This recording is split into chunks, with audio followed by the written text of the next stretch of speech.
Bienvenue à la 46e émission de Qui veut gagner des mitzvot.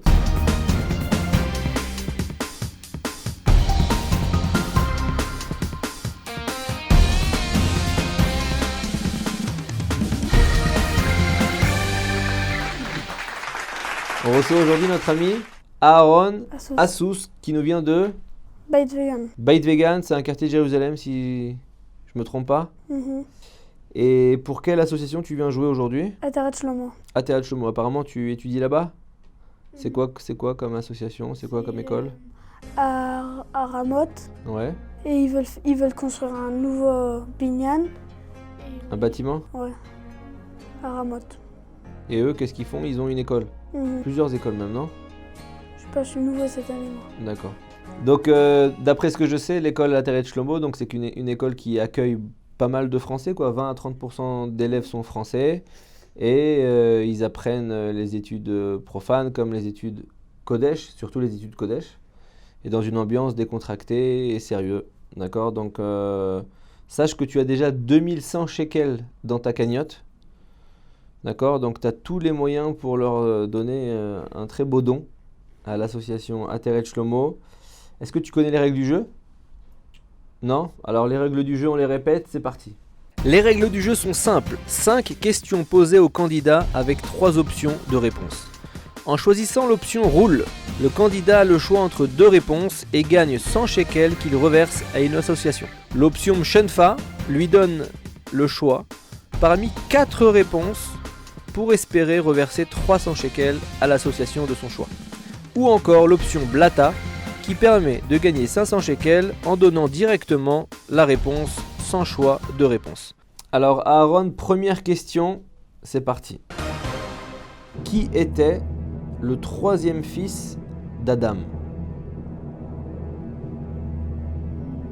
En quel mode tu veux répondre? Roule. Roule, 2 choix de réponse. Comme ça c'est un peu plus facile, tu gagnes que 100 shekels mais tu as déjà 2100 dans la cagnotte. Pas grave. C'est un bon businessman. Réponse C, Tuval Cain. Réponse D, 7. C. La réponse C. Réponse C, Tuval Cain. C'est faux. Hazakou Baruch. C'était 7 qui est le 3e fils d'Adam. Mais bon, tu as déjà 2100 shekels dans la cagnotte, donc tu es un peu peinard. Deuxième question, c'est parti. Aaron, on va se rattraper avec cette question. Quelle est la seule mitzvah donnée dans la paracha de Bereshit? La seule mitzvah de la paracha de Bereshit. Je suis sûr qu'à l'école Ateret Shlomo, ils t'en ont parlé. Shenfa. Shenfa, 4 choix de réponse pour gagner 300 shekels. Réponse A, c'est la Brit Mila.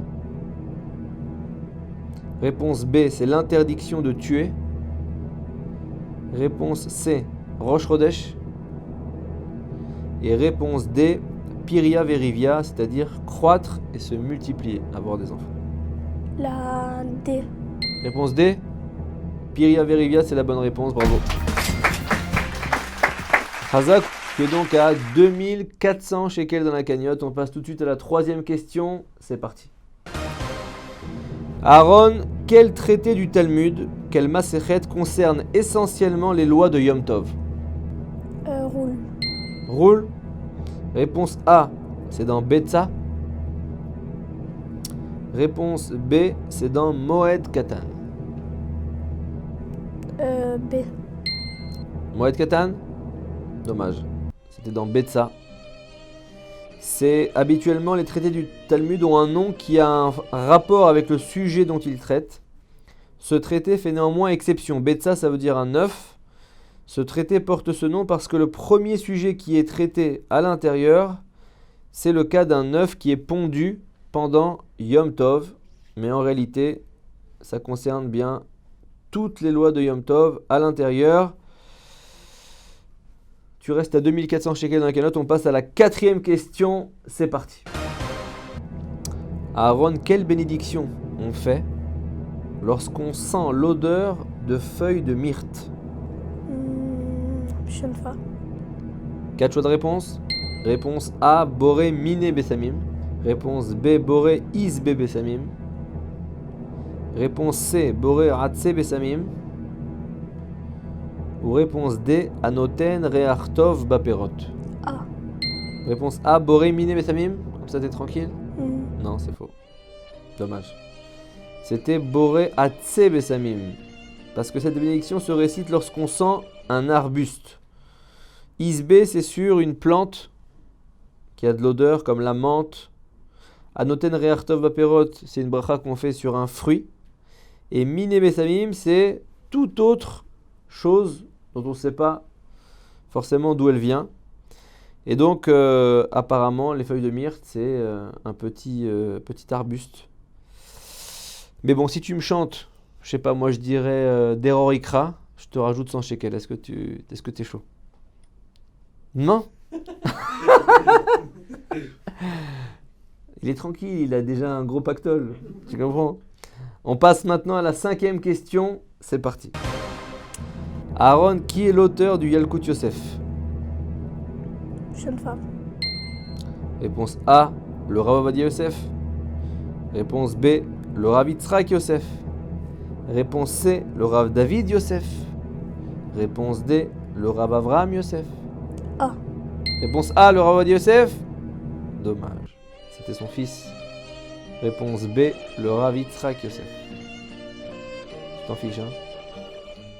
Pas trop. Pas trop.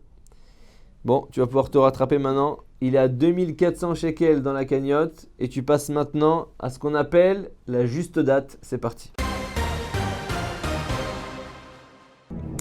Est-ce que tu sais ce que c'est? La juste date? Un moment très difficile. Très difficile. Je vais lui poser une question. Il va devoir répondre en 15 secondes. S'il répond juste en moins de 15 secondes, l'école Ateret Shlomo remporte 2400 shekels de dons. Et sinon, eh ben, tu repars. Tranquille.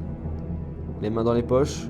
Attention, la juste date, c'est parti. La question est la suivante. En quelle année du calendrier civil est mort le Chafetz Chaim? 1500, Plus, 1800, plus, 900, plus, 950, moins, 940, moins, 930, plus, 935, moins, 34, moins. 933. C'est la bonne réponse. Bravo. Très fort, hein? Bravo. 2400 shekels pour l'école Ateret Shlomo. Bravo. Franchement, tu vois, t'as rien fait pendant toutes les questions et tu repars avec 2004. C'est magnifique. Je sais pas si c'est le fruit d'une éducation. On a le père dans le public, là, je sais pas. Apparemment, ça vient de ta mère, bravo. Bravo. En tout cas, on a passé un bon moment. Hein, t'en avais rien à faire, mais au final, t'es parti avec les gains. Bravo. On te souhaite bonne chance dans tes études. Beaucoup de bracha.